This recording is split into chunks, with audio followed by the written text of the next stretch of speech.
U cilju osnaživanja Romkinja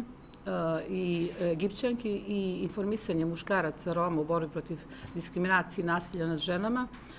Romkinjama i Egipćanki i poboljšanja nivoa njihove zdravstvene zaštite, što uključuje povećanje znanja o rodnoj ravnopravnosti u romskoj porodici, romskoj zajednici i društvenoj zajednici Crne Gore uopšte. Ovaj projekat je planiran kao informativno-edukativni i preventivni program koji kroz kampanje i edukativno-informativne seminare namijenjene za Rome, muškarce u Podgorici, Nikšiću i Beranama, kao i radionice za žene i djevojke, Romkinje i Egipćanke, također u Podgorici, Beranama i Nikšiću, ima za cilj osnažiti i edukovati Romkinje i Egipćanke i njihove muške članove porodice da prepoznaju razne oblike nasilja, rodno zasnovano nasilje, diskriminaciju, da se prevenira rani dječji ugovoreni brak i da se eliminišu pojave diskriminacije, mizoginije i seksizma nad pripadnicama romske i egipćanske populacije koja je toliko prisutna u našem društvu. Naravno, sve ovo što se Romkinjama i Egipćankama kroz informativno-edukativne i preventivne programe prenosi. Ne prenosi se na ovako, da kažem, rogobatan jezik za njih, to se uprosti i prenosim se na prijemčiv jezik i one i oni mogu da razumiju i da primijene u svojim porodicama i svojim zajednicama. Direktni cilj projekta jeste, kao što sam već rekla, povećati nivo znanja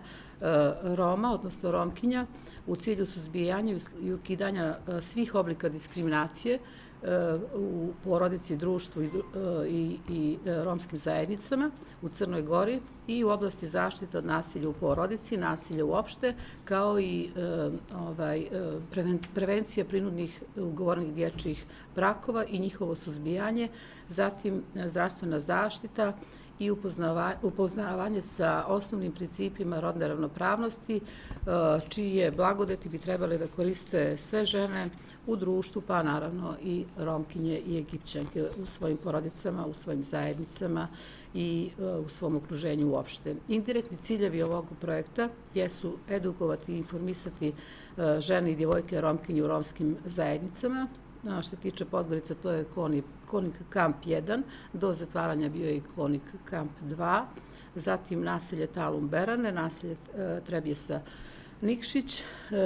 informisati ih o posljedicama rodno zasnovanog nasilja, zakonskoj regulativi koja sankcioniše nasilje, sve oblike nasilja kao i diskriminacije, kao i o mehanizmima i procedurama za sprovođenje rodne ravnopravnosti koje primjenjuju institucije u svom djelovanju. Prije svega, kroz indirektne ciljeve bili smo u poziciji, a i dalje naravno ćemo da ohrabrimo Romkinje da prijave bilo koji oblik nasilja koji im se dešava, bilo koji oblik diskriminacije, kao i kada se znaju ili im se dešava prinudni brak kod djece, kod djevojčica i dječaka ili djevojčica prije svega, odnosno ugovoreni dječji brakovi koji se također sankcionišu po zakonodavstvu Crne Gore. Edukovati i informisati muškarce također u romskim zajednicama je jedan od indirektnih ciljeva i to smo radili ove 2 godine jer je vrlo važno da se muškarci u romskim zajednicama edukuju i da znaju o čemu mi to razgovaramo sa njihovim majkama, sestrama, ženama, uopšte sa članicama ženske populacije i ta edukacija muškaraca u romskim zajednicama također bila obuhvaćena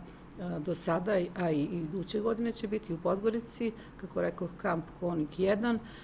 Beran naselje Talum i naselje Trebjesa Nikšić.